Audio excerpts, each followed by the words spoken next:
Assalamualaikum warahmatullahi wabarakatuh. Kami itu Semantap Channel. Di video kali ini saya akan berkisah tentang Bahterah Nabi Nuh.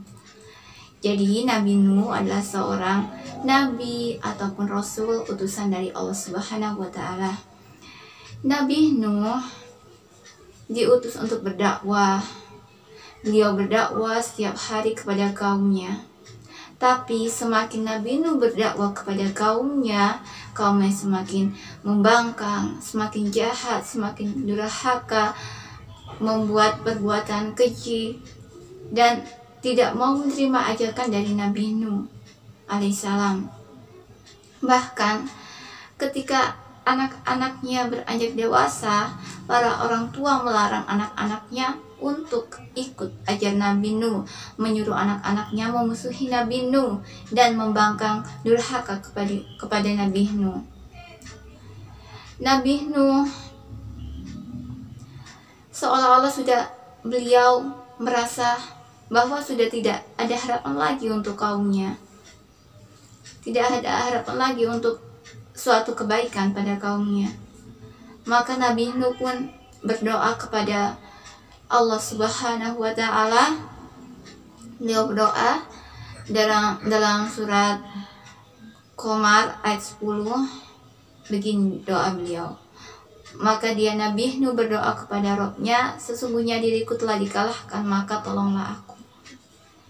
Jadi Nabi Nuh berdoa kepada Allah agar kaumnya itu diberi balasan yang setimpal atas kedurhakaannya. Allah pun mengabulkan doa Nabi Nuh dan memberitahu Nabi Nuh bahwa Allah akan menurunkan azab yang besar kepada kaumnya. Allah akan memberikan banjir yang sangat besar kepada kaumnya, sehingga Allah menyuruh Nabi Nuh untuk membuat sebuah bahterah atau kapal yang sangat besar yang mampu menampung kaum Nabi Nuh yang beriman segelintir dan menampung makhluk-makhluk hidup sepasang seperti hewan. Pembuatan sebuah bahtera yang sangat besar bukanlah hal yang sederhana. Nabi Nuh membuat bahtera tersebut dibimbing oleh Allah Subhanahu wa taala melalui wahyu. Jadi Nabi Nuh membuat kapal sekitar berapa tahun? 40 tahun. Sekitar 40 tahun membuat kapal yang sangat besar untuk membawa segelintir kaumnya dan makhluk yang bernyawa, binatang atau hewan sepasang-sepasang. Firman Allah, dan buatlah bahtera itu dengan pengawasan dan petunjuk wahyu kami, dan janganlah kamu bicarakan dengan aku perihal orang-orang yang zalim itu. Sesungguhnya mereka nanti akan ditenggelamkan. Quran Surat Hud ayat 37. Setelah pembuatan bahtera selesai, datanglah apa yang Allah janjikan kepada Nabi Nuh alaihissalam dan kaumnya. Tiba-tiba Allah Subhanahu wa taala memerintahkan langit untuk mengguyur bumi dengan air yang deras.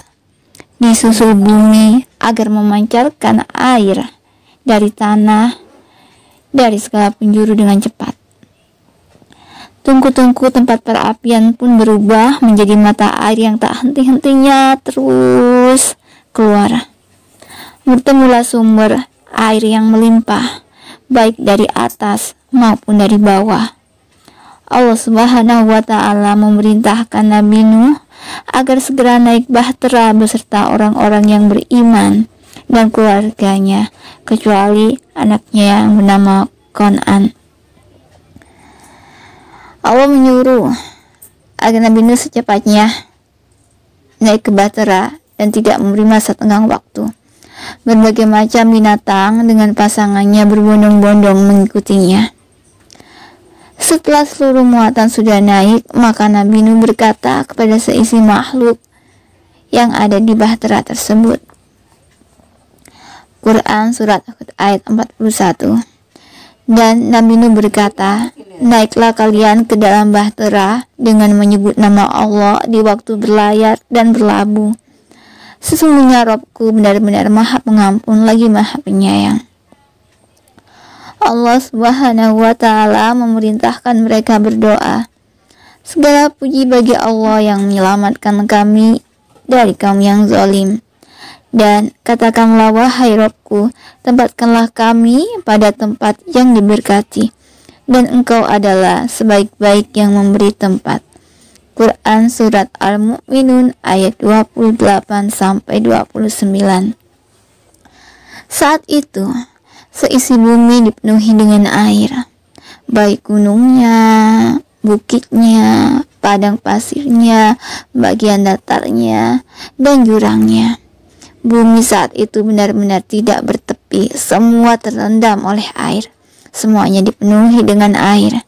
Bahtera itu melewati ombak yang tingginya bagaikan gunung-gunung. Semua kaum Nabi Nuh yang membangkang dibinasakan oleh Allah Subhanahu wa Ta'ala hingga tak tersisa seorang pun. Mereka tenggelam bersama kepongahan, bersama kesombongan terhadap syariat Nabi mereka. Mereka tenggelam bersama kesombongan mereka kepada ajaran Nabi mereka. Itulah balasan bagi orang-orang yang menentang agama Allah Subhanahu wa Ta'ala. Dan orang yang zalim akan mengalami hal yang semisalnya. Dan siksaan itu tiadalah jauh dari orang-orang yang zalim. Quran Surat Hud ayat 83.